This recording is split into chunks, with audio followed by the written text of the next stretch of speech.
मेरे प्यारे बच्चों, तो कैसे हो आप सब लोग? आई होप कि सब अच्छे हैं, मजे मार रहे, पढ़ाई कर रहे हैं। मेरा नाम है दीपक और आज हम करने वाले क्लास 10th मैथ का जो हमारा एक्सरसाइज 5.3 का क्वेश्चन नंबर 14 तक हमने प्रीवियस क्लासेस में खत्म कर लिए थे, है ना।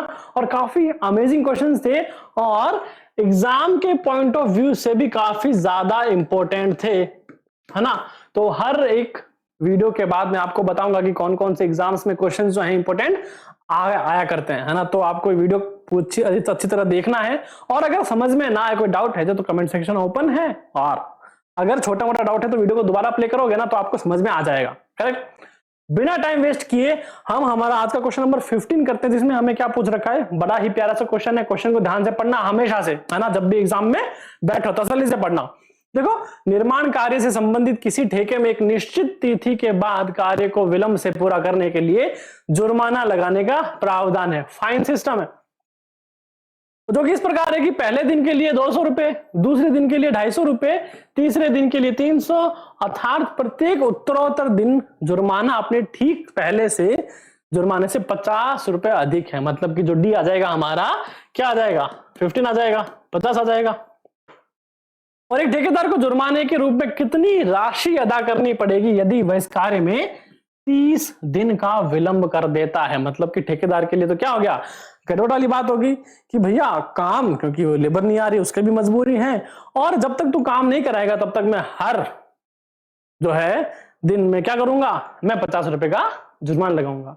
अब उसकी उस बेचारे के तो लग गई, है ना। अब 30 दिन वो काम नहीं करवा पाएगा किसी कारण से, तो उसे कुल कितना जुर्माना भरना पड़ेगा उस मालिक को, या फिर जहां वो काम कर रहा है वहां पर, वो हमें काउंट करना है। तो सिंपल सी बात है, हमारे पास एक प्यारी सी एपी आ जाती है ना। एपी अर्थात अरिथमेटिक प्रोग्रेशन, है ना। एपी क्या रहेगी, वो देखो 200 शुरू करो, एपी 200, फिर क्या है 250, फिर क्या है 300, फिर 350, क्योंकि हर बार कितनी बढ़ रही है, हर बार 50 रुपए बढ़ रही है। और ऐसे करते करते कितने दिन का गैप कर देगा वो कर देगा 30 दिन का गैप, यानी the number of days is 30, है ना। तो एन की वैल्यू क्या आ जाएगी, 30 आ जाएगी। तो बस हमारे पास अगर वैल्यू लिखनी है तो वैल्यू तो सामने पड़ी है सर। कैसे, देखो ए की वैल्यू क्या आ गई हमारे पास, 200 आ गई, ठीक है। डी की वैल्यू अर्थात डिफरेंस, है ना, कितना आ गया, 50 का आ गया, ठीक है। नंबर ऑफ डेज कितने आ गए, एन की वैल्यू 30 आ गई। और कुछ चाहिए क्या हमें, और कुछ चाहिए नहीं चाहिए।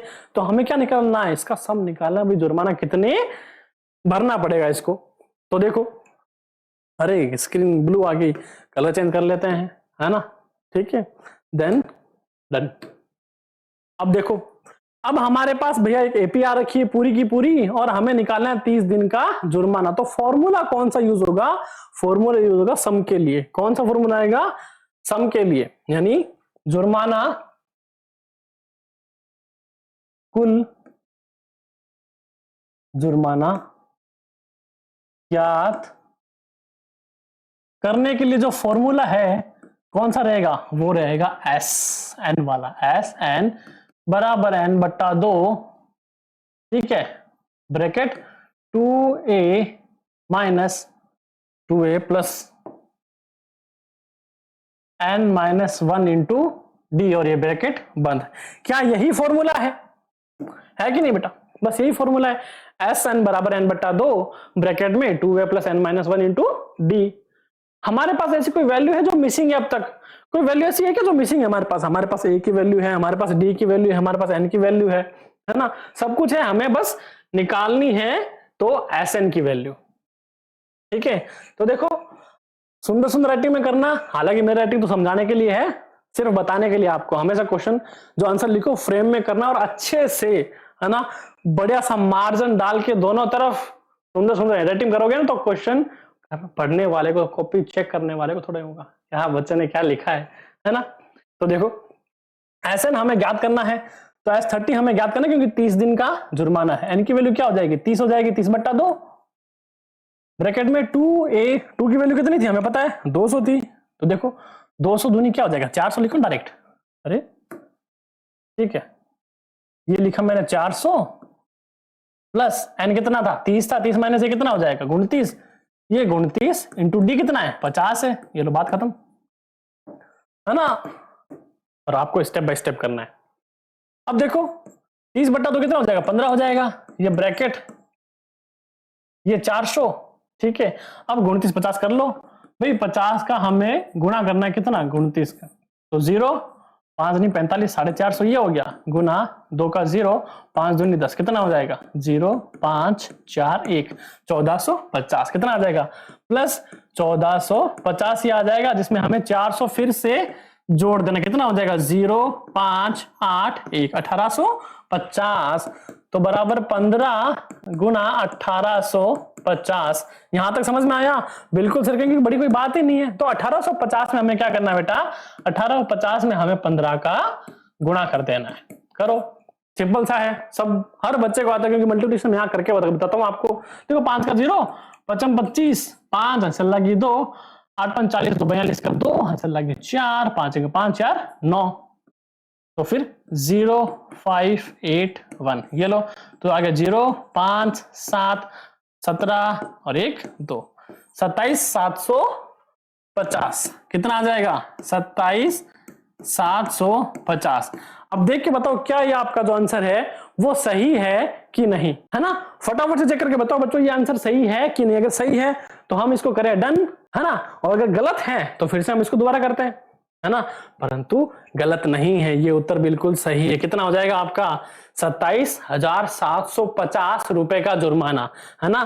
तो उसको को जो है कुल 27,750 रुपए का जो जुर्माना है वो 30 दिनों के विलंब के लिए अदा करना होगा।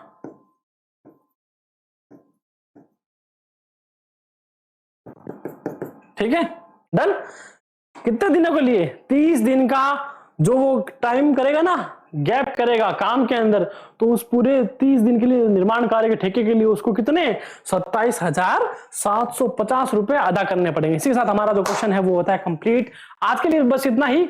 नेक्स्ट वीडियो में हम इससे अगले वाले क्वेश्चन मिलेंगे, करेंगे, मतलब जैसे कि हम करने वाले इसके बाद अगला क्वेश्चन नंबर 16 स्कूल के विद्यार्थियों वाला, क्वेश्चन नंबर 17 देखेंगे, 18 है, 19 है और 20 भी है, जिसमें पोटैटो रेस हमें करनी है ना।